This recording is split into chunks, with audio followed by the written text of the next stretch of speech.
joined in the studio by the President of Sinn Féin, MP MLA Gerry Adams. Good morning. Good morning, right.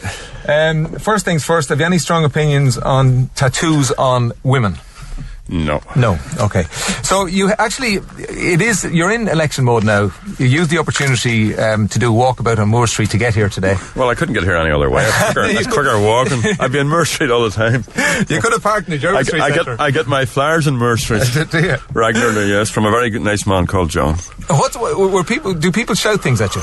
Yeah. Of course they do. They do, surely. One woman shouted Mary Lou number 1 this morning. Shouted what? Mary Lou number 1. Yeah. And good luck and what's the crack and so on and so forth. Bring Ian down. Yeah. Would that be sort of Sinn Féin heartland in Dublin?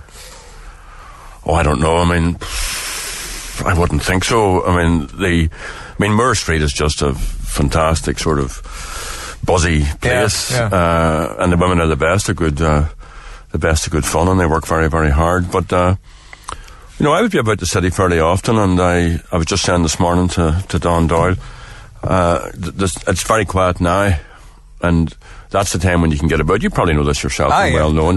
You can get about. We've been here for like 7 years, and the station's been here for 10 years, and I love it. We're moving. We're moving to the south side, and I'm sort of not looking forward to moving to the south side, I have to say. There's great colour here. Now, that can be euphemistic for certain things, but there's great colour around the area. Listen, I have to say, I haven't been as nervous as this before. In the 7 years, sleepless night.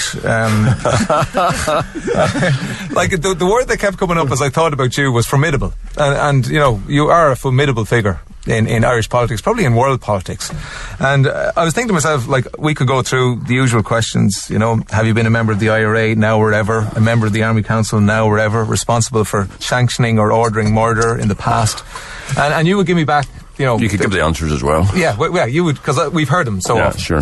Let's take it that people know the history. I just want to know about your personal situation. So what triggered me actually was when I was going to school. I went to St Mary's Grammar School in Barrack Street in West Belfast, and in 1964, when I was about 15 and a half or so, there was an election. The Sinn Féin party was banned. It stood in the election. It had an election office just where we were going into school. They put the Irish national flag, the tricolour, in the window. Ian Paisley demanded that it be taken out, threatened to come into the Falls Road to remove it if the IUC didn't do it.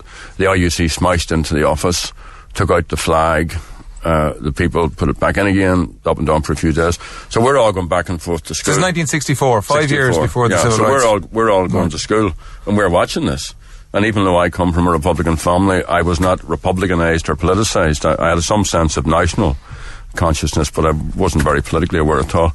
And that's what triggered, my curiosity about things. I mean, how could the police do this? What part did they have to do this, and so on and so forth. 66, you may remember, was.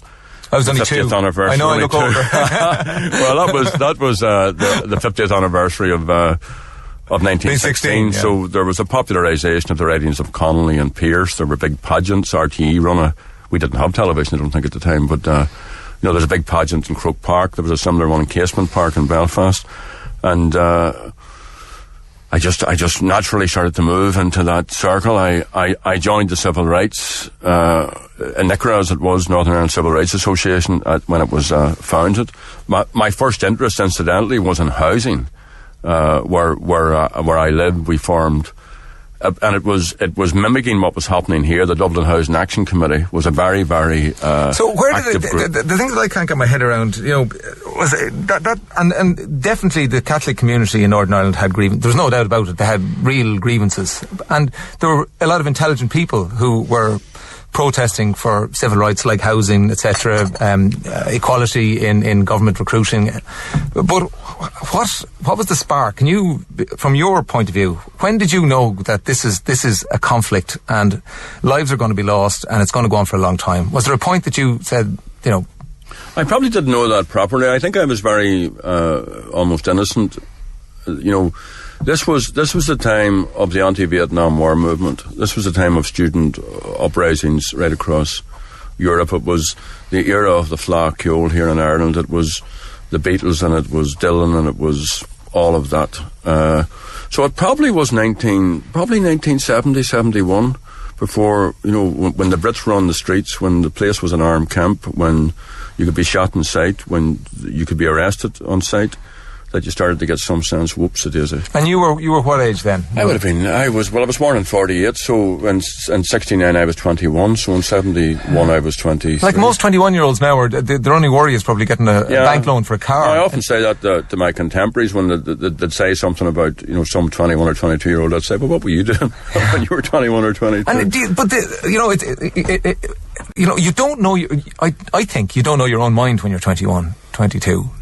Like what I'm trying to say is, like, you weren't a mature man facing into this, and you went on to shape, the face of republicanism, nationalism in Northern Ireland, and well, I think that's fair comment. But it's no accident also that it is people of that age generally who become involved in big, social the world would be operations. probably a better place if we just said, hold on, you're 30.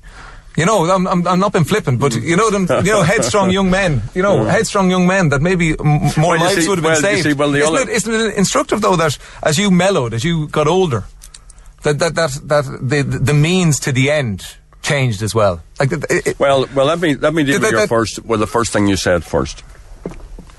There may be a lot of merit in what you say, that young people are headstrong and so on, mostly because young people are, generally speaking, more idealistic. But just remember, there were older people who connived at this situation. In the Irish government, in the British government, in Unionist government, you talked about that Catholics in the North had genuine grievances. What did anybody do about it? What did the British government? What did the Unionist regime? What did successive Irish governments do about it? They did nothing about it. Now, therefore, when you're left in a situation where people feel they have no alternative, now, arguably, you can argue there is an alternative, and of course there is always an alternative. There is but what we were able to shape over a very, very long time was a different way of doing business. But this is the problem, you see. And this is, I suppose, rewriting history, like the posh people call it revisionism. But the sentence you just said implies that there was some plan. I don't think there was a plan.